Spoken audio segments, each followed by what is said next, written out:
Hi, this is Usha. Welcome to Rathod Science classes. Today in this lecture, we are going to see current affairs of 22nd April 2022. So, let's get started with our discussion and let us try to see the quote today. So, if you see this quote, it is a motivational quote. You can't change the past. You can't change the past, but in this moment, you can choose a better future. So whatever the thing which happened in your past, you can't change that. But now it is your choice to choose a better future. So if you want to clear this UPS and if you want to lead a worldly life, so please try to do hard work now. And you can choose a brighter future. So choosing of a brighter future, it is in your hands now. So now let us try to see first topic. It is regarding India's moment of reckoning. Okay, so this is India's moment of reckoning. So this article which is mainly talking about new global order. So actually this article which is made written by Manmohan Singh. So choosing of article is also very important. You have to see who is the author. So based on that you have to choose the article. So this article is important from your international relations which mainly comes under your GS paper too. So now let us try to see this topic in a very great detail. So actually you know that there are number of global developments are happening. So global developments means developments which are happening across the globe. So we are seeing conflict and violence that is happening in Ukraine. So that is regarding Russia-Ukraine war.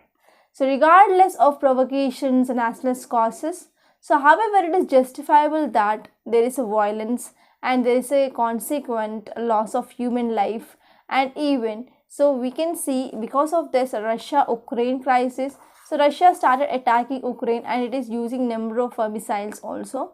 So what happened because of that led to violence in Ukraine and also that led to loss of human lives. So they are deeply regrettable and they are avoidable. So as Mahatma Gandhi's nation, okay, India must be committed and relentless of peace and non-violence. So in India, as we all know that Mahatma Gandhi is a father of a nation. So as Mahatma Gandhi's nation, India, it is mainly committed for promoting of peace and as well as non-violence at the home and as well as at the international level. So if you're talking about conflict and reshaping here, so because of this Russia-Ukraine conflict, that is going to reshape the world order. So this is the same thing which happened during this fall of Berlin Wall. So fall of Berlin Wall that had happened in year 1989. So because of this fall of Berlin Wall that led to regardless of a very important changes that happened in the world. Okay, so that led to free societies, frictionless borders, and that also led to open economies. They have been evolved after this fall of Berlin Wall in 1989. So because of this event that also catalyzed free movement of goods, free movement of people and as well as services and capitals across the world here. And the global trade at that time and per capita GDP nearly doubled, okay, after this fall of Berlin Wall. Okay, so and that also led to evolving of general peace and as well as prosperity across the world. So if we're talking about societies and economies in the world, they became interdependent and they became part of shared global prosperity.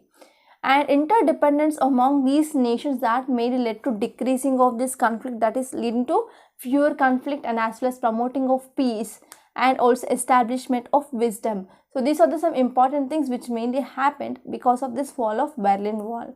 And now due to this Russia-Ukraine conflict which mainly dismantled this wisdom that we are seeing after this after this fall of Berlin Wall. So because of this Russia-Ukraine issue, so that whatever the interconnectedness that we have and whatever the trade among the nations, they are mainly disrupted, and that led to mainly blockaging or blockade of our supply chains as well. So if we're talking about, for example, Egyptians, they are mainly having some food shortages. So in yesterday's and day before yesterday's lecture, we studied about India is going to export wheat, but whenever we are going for export of wheat to this Egypt, that will be also leading to increasing of transit fees, and even we need to follow some important qualitative measures that are mainly imposed by Egypt. But actually this Egypt, they are going to get their wheat imports from Russia and Ukraine. But because of this Russia-Ukraine conflict, that led to decreased amount of this Russian and Ukraine wheat. Okay, so because of this, now this country which mainly dependent on other country for its wheat import. And next one is Germany. Germany is also suffering from high cost of heating in winter due to their dependence on Russian gas. So here Germany, which mainly depends upon this Russian gas, so because of decreasing of Russian gas here, so Germans are also suffering from high cost of heating. And Americans, they are also facing a shortage of electric cars because of unavailability of car batteries as well. So for car batteries, USA, which mainly dependent on this Russia's nickel. And next one is Sri Lanka also have taken a streets on economic woes, and Indian farmers, they are also having a risk of high fertilizer prices. So whenever there is high increase or we can say there is increasing of this fertilizer price means, so that will also leads to increasing of government of subsidy as well. So it is also one cause of concern for the government. So these are some important examples of interdependence of one country with another country in this era. So if you're talking about global village, it is a lived reality here. So author mainly says that global village is not just an academic term, but a lived reality for the nearly 8 billion people on the planet. So for nearly 8 billion people on the planet, this global village, it is a reality. So this global village, which was mainly built on the foundation of advanced transportation networks. Okay, and these transportation networks, they are mainly cemented with US dollar as a reserve currency. And we are also having some integrated payment systems as well. So whenever there is any disruption or any unequilibrium that is mainly seen in this balance, that will have a negative impact on this global village. That will lead to disequilibrium and as well as derailing of lives of all. So India also benefited especially from an active participant in this interconnected network. So in this interconnected world here, India also got some benefits. For example, that led to increasing of trade of India. Okay, so mainly we increased our trade. That is about tripling of our trade. That is mainly seen in last 3 decades. And whenever there is increasing of trade, that also led to increasing of employment opportunities as well. Okay, so now if we are talking about a trade opportunity here during the Cold War, when India pursued a prudent foreign policy of non-alignment, so trade was a very small part of India's economy. But now, if you are talking about India's trade, so India's trade, which mainly represents a significant share of India's GDP here. So here India's trade, which is mainly dependent on the both of the power blocks, that is for example on USA, next one is USSR, or now we can say that is Russia. So during 1960s, we were in the Cold War era. At that time, 2 power blocks which mainly emerged. On one side USA and second side we have USSR. So these USA and USSR, that are very important for India's trade here. So till now, okay, till now India's trade, which is mainly dependent on this USA and at present Russia here. Okay, and we are also having some global economic structures like for example free trade, and we have reserve currency and as well as transaction systems as well.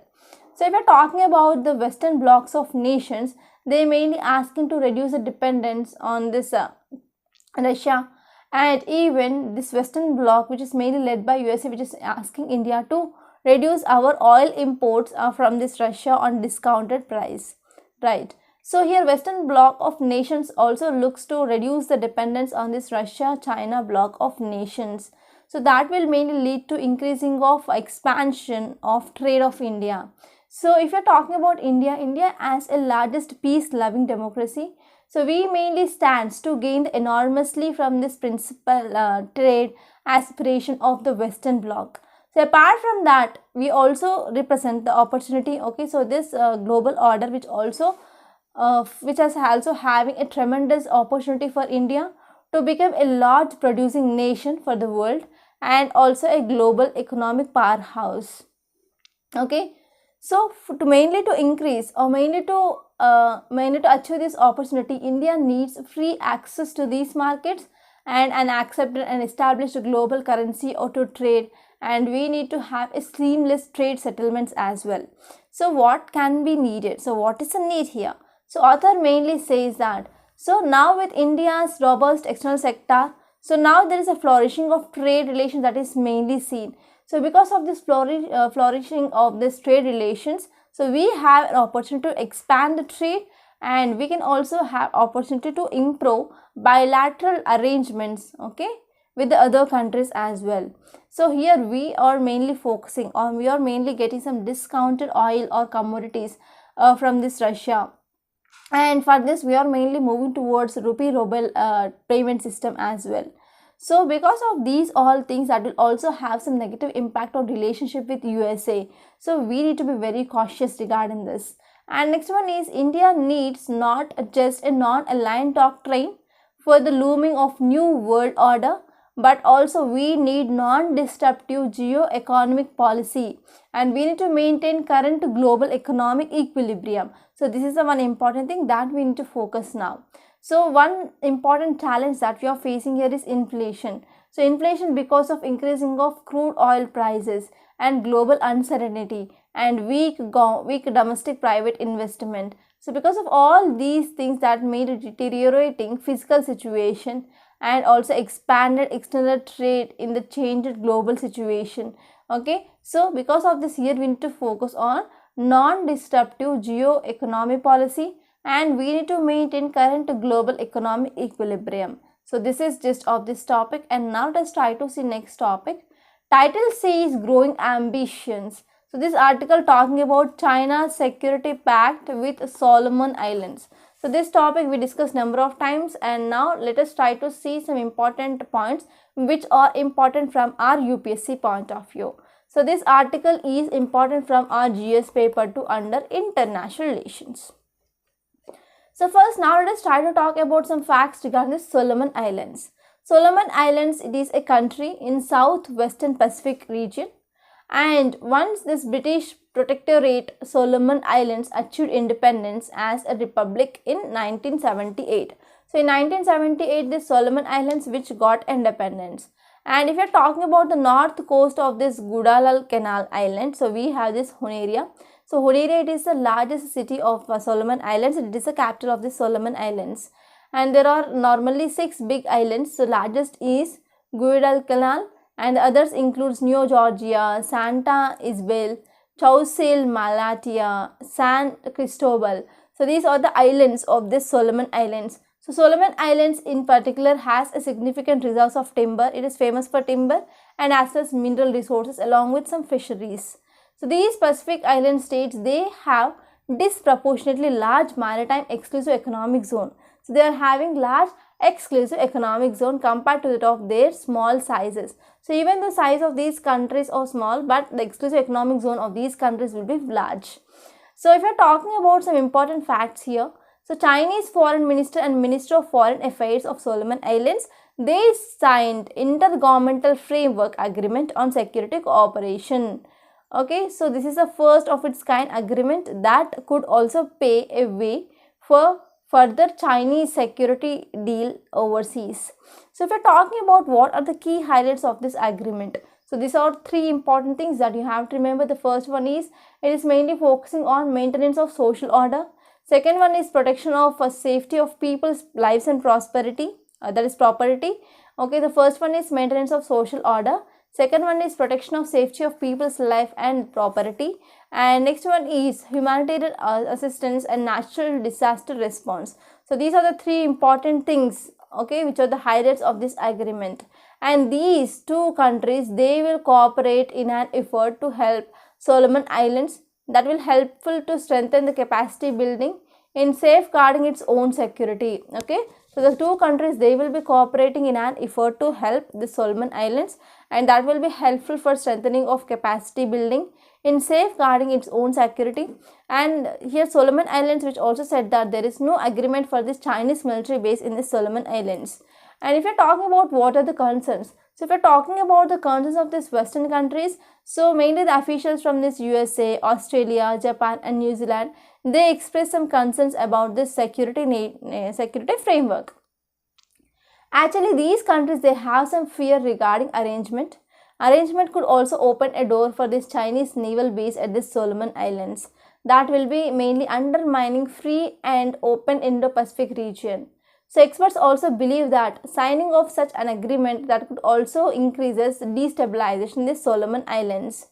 And if you're talking about this agreement, there is a much vagueness that is seen in this agreement. So it is mainly remains unclear about this new agreement, including how China plans to support Solomon Islands in maintaining the social order. So how China which is helping regarding the social order, there is nothing like information. And here security analysts, they mainly feel that there has been a lack of transparency. So there is lack of transparency that is seen in this agreement. And we are also seeing there is a great geostrategic significance also present. So the Solomon Islands has great strategic significance, okay, as was evident during this World War II. So World War II, we also understand what is the significance of the Solomon Islands. So in World War II here, it mainly served for Australia against this advancing of Japanese. Okay, so because of this, we can understand what is the strategic importance of the Solomon Islands. So we're talking about what will be the impact on India, okay, because of this security arrangement. So actually here China Solomon Islands Pact does not directly affect India, because it is a very significant distance. Actually these islands are located at a very significant distance from the mainland India and even from this Andaman and Nicobar Islands. Okay, so even though whenever Chinese which is going for this type of security pacts, that will be having some negative impact on India. So this is about this topic. And now let us try to see this topic is regarding Hindi debate. So why this Hindi is in news? On April 7th, our Home Minister Amit Shah, he mainly said that citizens, they should communicate in language of India with Hindi. Okay, with Hindi they have to go for communication. So it should be like an alternative for this English language. So this is the thing which mainly said by our Home Minister. And already we discussed about one article regarding this Hindi, but editorial which appeared in our Hindu newspaper. So it is mainly relating this human development. That is the same thing which is mainly given here. And if you see here, if you are talking about this first map, it's mainly talking about different regional languages which are mainly spoken.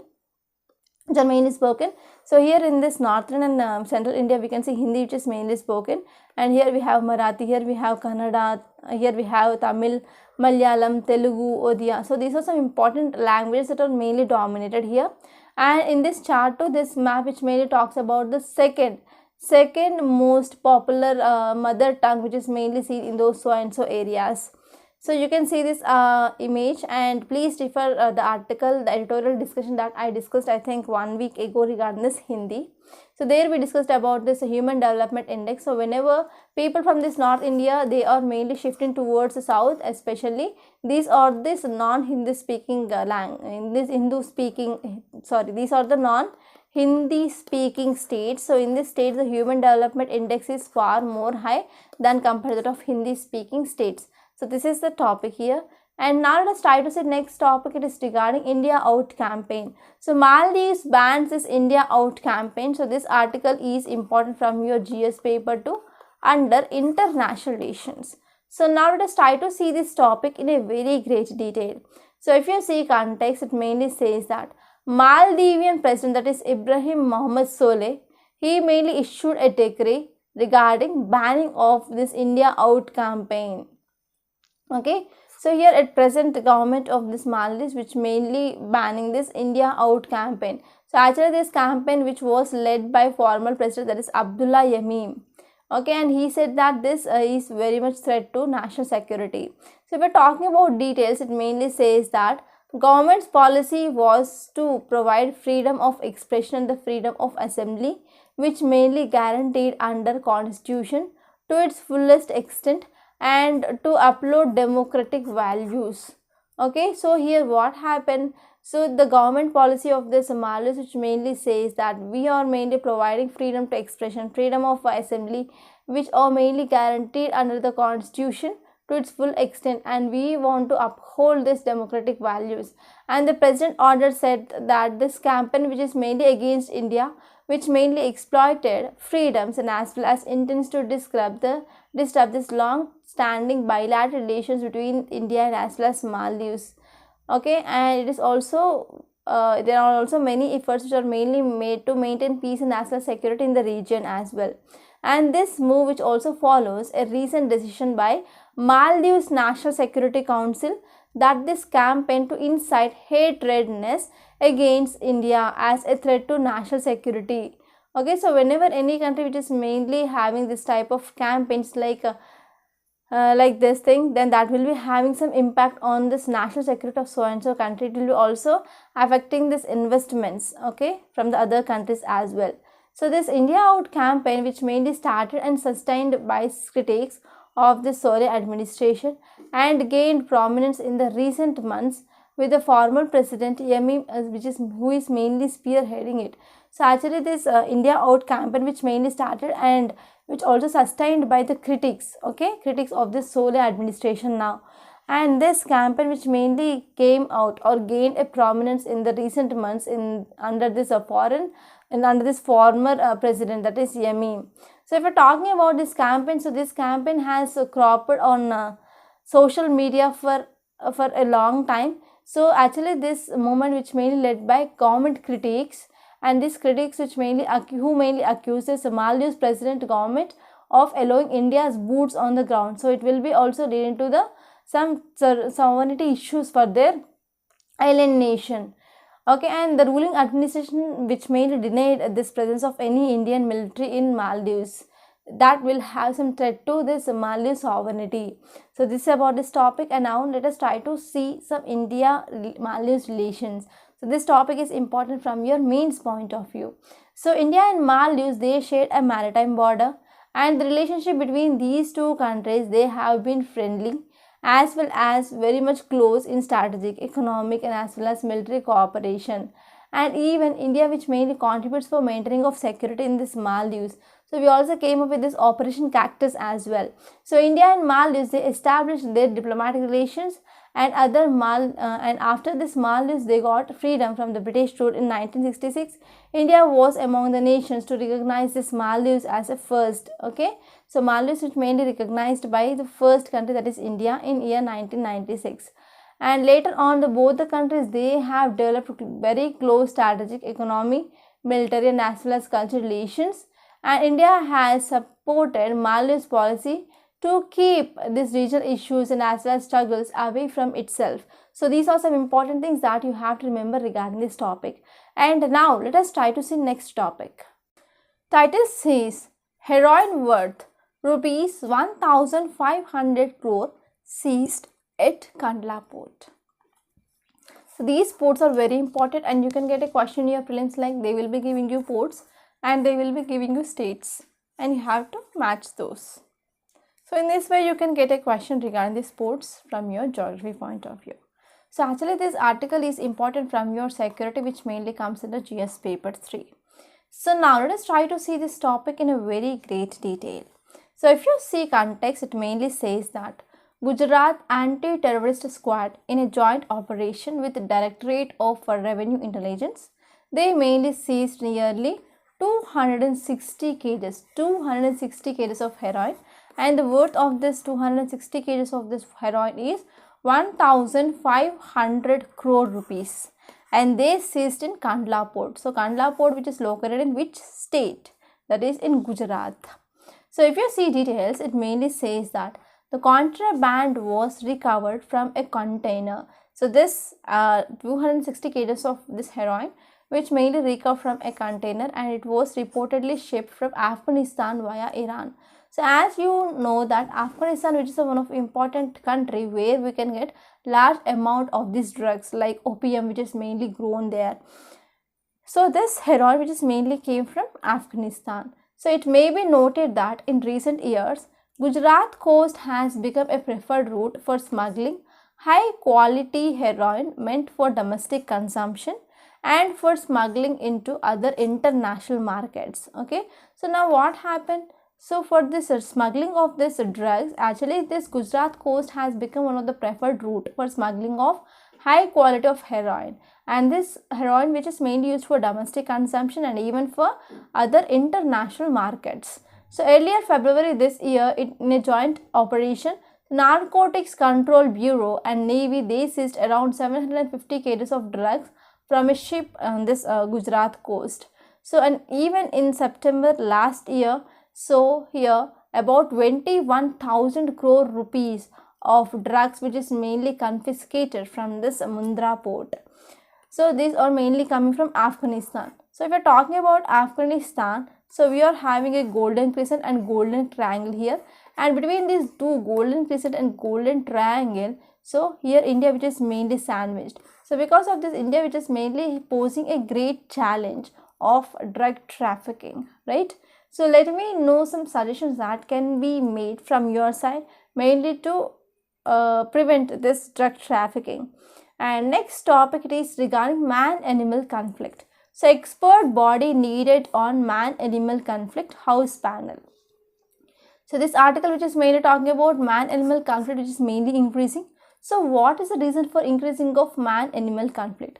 For example, let us take, this is the forest area. So in this forest, earlier we used to have some animals. Animals are present in this forest area, and they used to get enough food and as well as water that is very much needed for their life.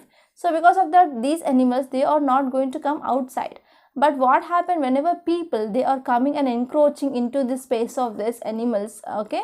What happened whenever we are going for deforestation or cutting down of trees, then whenever we are going for mining in these areas or any developmental projects, then what happened, whatever the prey they required and whatever the food they required and whatever the water they required, they are not getting enough amount of all those things that is essential for the sustenance of life.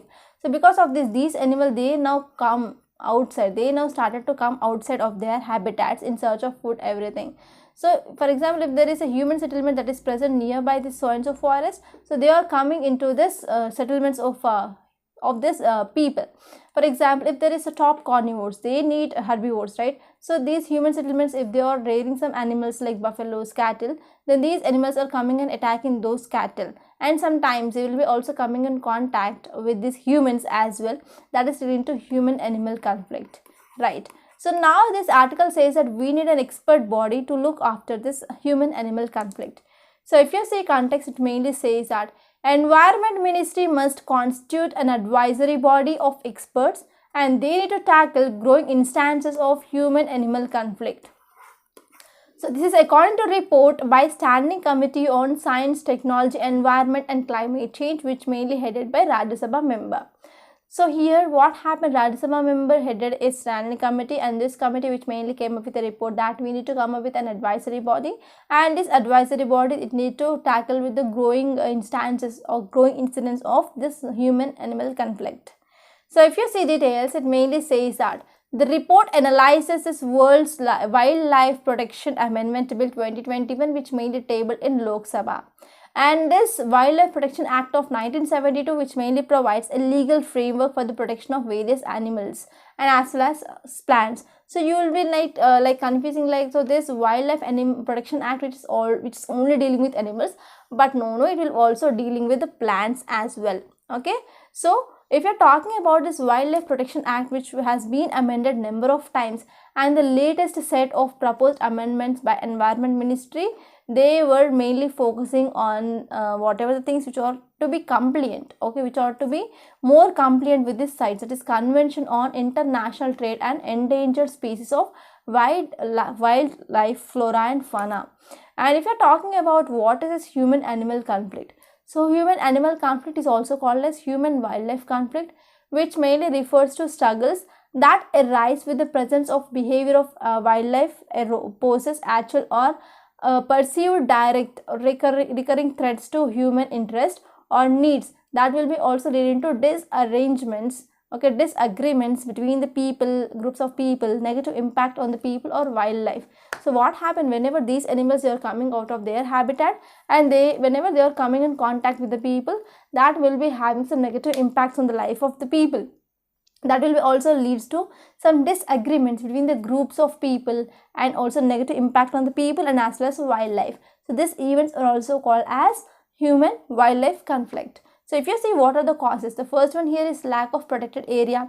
So marine and terrestrial protected areas, they only cover about 9.67% globally, and about 40% of this African lion range and 70% of this African and Asian elephant ranges, they had been outside the protected areas. So they do not have proper protected areas. And next one is wildlife borne infections. So here what happened many a times, here zoonotic disease will be transmitted from one animal to another animal. So because of this, it is also leading to some issues. And next one is urbanizations. So because of rapid urbanizations and industrialization, that will be also lead to diversion of forest land to non-forest purposes. That will be also lead to shrinking of wildlife habitat. And next one is transportation network. So whenever we want to go for expansion of the roads and as well as railway networks through this forest ranges, so that will be also leading to the killing of animals, and that will also leading to the accidents to animals. Okay, and next one is increasing of human population. So many human settlements, they are coming up near the peripheries of protected areas and encroachment in the forest lands. Okay, and because of all these things, whenever there is increasing of population, they will be expanding their agriculture, they will be coming in the encroachment in the forest areas, that will leads to decreasing of habitat of the animals. And what can be done here? So there are 6 steps that are given here. The first one is we need to understand the conflict. So we need to understand the conflict, and after understanding the causes, then we can go for focusing on those. And we need to go for mitigation. We need to have a proper response. We need to go for prevention of those conflicts. And we need to have effective policy management. And finally, we need to monitor this thing. So these are some important things that we can do. And now let us try to see yesterday's questions. So first one, it is regarding Sufism. The Sufi movement was never static. New features were emerged in this Sufism, especially during the period that is 10th to 12th century. So which of the following are correct regarding those features? First one is emergence of Sufi poetry in Persian. Yes. Appearance of Sufi literary texts which argued and coded Sufi ideas and doctrines. Yes. And this one is ulemas began to accept. Ulemas always, they will be suspecting this Sufi idea. So this statement is incorrect. So correct option is 3, 1 and 2 only. And the next question is regarding Vijayanagara style of architecture. So in this Vijayanagara style of architecture, use of pillars for architecture as well as decorative purposes. Yes. And use of huge reverse curve eaves of at this cornice. Yes. And next one is shaft to become a central core with which is attached an upraised animal for supernatural kind of resembling a horse. Yes. So here you need to identify correct statements. All these are correct. So correct option is 4, all the above. And now let us try to see today's practice questions. The first one is regarding Akbar, that is Japti system. So try to read these 3 statements and give me the correct answer. And next one, it is regarding Humayun's tomb. So read these 2 statements and give me the correct option here in the comment box. So before seeing today's Hindu newspaper PDF, I want to make a small announcement. So we are ready to launch this pen drive courses for this entire foundation course of 2023, and the cost of this pen drive course is very less, that is about rupees 60,000, and the validity is 2 years. And if you purchase this pen drive course, we are going to offer you prelims test series of 1 year and as well as mains answer writing course of 1 year for free. So if you want to take only prelims test series and as well as only mains answer writing course and only single subject like polity, history, economy, like that, you can take the single courses. So to get the details of these courses, so you can register in our website Rathod's IAS Academy, and there you can see wide range of courses that we are offering. And if you have any queries regarding these courses, you can call us on this number 8074765513, and this is also WhatsApp number. You can text on this number. So now let us try to see today's Hindu newspaper PDF. So this is our today's Hindu. Date is April 22nd, 2022, and this is Delhi edition. So now let us try to see some important articles that are relevant from our UPSC point of view. So I discussed regarding this India Out campaign, and there is one article regarding this Mariupol. So Russia claims victory in this Mariupol. So Russia's president, he mainly claimed that Ukrainian port of Mariupol was liberated, despite leaving hundreds of defenders still holed up inside this giant steel plant. So here Russia mainly claims a victory in this Mariupol. It is a Ukrainian port. So you can get a question like, so recently Mariupol is seen in news. So what it is related to? It is Ukrainian port. And if you move forward in this city page, I didn't find anything important. And here you can see Delhi government to provide free COVID-19 precaution doses. So actually this precaution dose which is mainly seen in news because there is a high alert regarding India, which is mainly going to have fourth wave of this COVID-19 pandemic. So here we are mainly going for this precaution doses. So here you need to know difference between what is precaution doses and as well as booster dose. And if you move forward, in this page you can see article regarding Kerala Netherlands Inc. Memorandum of Understanding for Project on States History. So after this article, which is mainly talking about this Cosmos Malabaricus. So Kerala government, which mainly entered into Memorandum of Understanding with Netherlands on Thursday for this Cosmos Malabaricus project, and this project which is mainly aiming for shedding further light on history of Kerala, and they are mainly using 18th century documents to reveal the history of this Kerala. So here you can get a question like, so this Cosmos Malabaricus is in news. So what it is related to? It is related to an MOU between Kerala and Netherlands, mainly to shedding the light on history of Kerala using 18th century Dutch documents. And if you see this image, you can see one big elephant and two small elephants are there. So an elephant with its newborn twins in this Bandipur, they were mainly saved this calves from drowning soon after their birth.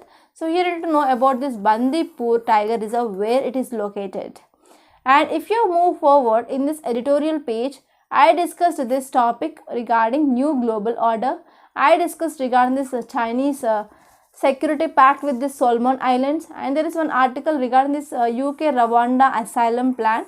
So please refer this article. So this is also important from your international relations point of view. And if you move forward in this text and context, I discussed regarding this Hindi debate. So this is just image. And if you move forward in this news page, you can see this article, that is charge sheet filed in this co-location scam. So this co-location scam, which is mainly regarding to this National Stock Exchange. We already discussed this topic, and this topic which mainly includes Himalayan Yogi. And next topic, it is regarding Prime Minister asks civil servants to prioritize nation first. So here our Prime Minister, which mainly says that we need to ensure India's unity integrity. So our Prime Minister, he mainly said that civil servants' primary responsibility, it was the unity and integrity of the country, on which there could not be any compromise. We should not do any compromise regarding India's unity integrity. So the first and the primary focus should be on unity and integrity of the country. So he also said that every decision of ours should be evaluated on the capacity to provide strength to the country unity and as well as integrity. So nation first should be always inform our decisions. So whenever we are taking any decisions regarding the civil servants, so here they need to focus on the nation first. Okay, so this will helpful to bring some positive change in the life of common people, and taking decisions in this global context and strengthening of our country's unity and integrity. So it is a very, very important thing. So you are going to be the future civil servant. So I want to say this topic. Okay, so first of all, after entering into service, so first you have to focus on ethics, and you have to prioritize the nation first. You need to focus on unity, integrity of the country. And if you move forward, you can see there is one article regarding this heroin. I discussed this topic. And next topic, it is regarding India has never posed a threat to any country, says Modi. So this article, which is mainly talking about Guru Tej Bahadur. So we are celebrating 400th birth anniversary of this Guru Tej Bahadur. So you can get a question in your prelims this year regarding this Guru Tej Bahadur. So please be prepared with this topic. And if you move forward, you can see India-US ties vital for global security, says our defense minister. So you can refer this topic here. And next one is regarding man-animal conflict. I discussed this topic. And if you move forward in this business page, you can see Niti Aayog targets electric vehicles push with battery swap policy. So this battery swap policy is very important, and we also discussed this battery swapping policy in our budget session as well. So you can get a questions regarding this battery swap policy in your prelims. So what happened now at present, Niti Aayog released a draft battery swapping policy, and it mainly targeted at electric 2 and 3 wheelers. Okay, it is mainly focusing on 2 and 3 wheelers as government think tank which aims to expedite large scale adoption of these electric vehicles. So whenever we are mainly focusing on increasing of use of these electric vehicles, so we need to provide this battery swapping as well, right? Under this policy, which mainly talks that, so here subsidies will be also given for this technical and testing requirements and reduction of this GST among the other things. So these are some important provisions. Actually, battery swapping, it is nothing but exchanging of discharged batteries for a charged ones here. Okay, and that will be helpful for decreasing of infrastructure investment as well. Okay, so this is about this battery swapping, and next topic is regarding fertilizer subsidy may surge to 1.9 lakh crore. So because of this ongoing Russia-Ukraine crisis, we are mainly having some concern regarding this fertilizer as well. So we are going to get this fertilizer for a higher price. So because of this, government need to give some subsidies to make affordable for the farmers. So this CRISIL is a rating agency which mainly says that there might be increasing of this fertilizer subsidy now this year. So this is about this topic, and these are articles which appeared in this today's Hindu newspaper that are very much relevant from our UPSC point of view. So by this, I'm concluding. I hope you enjoyed this lecture. Please subscribe to Rathore Science Academy, and don't forget to like, share and comment my videos. And please try to register in our website Rathore Science Academy for the further updates. So by this, I'm concluding. Thank you so much.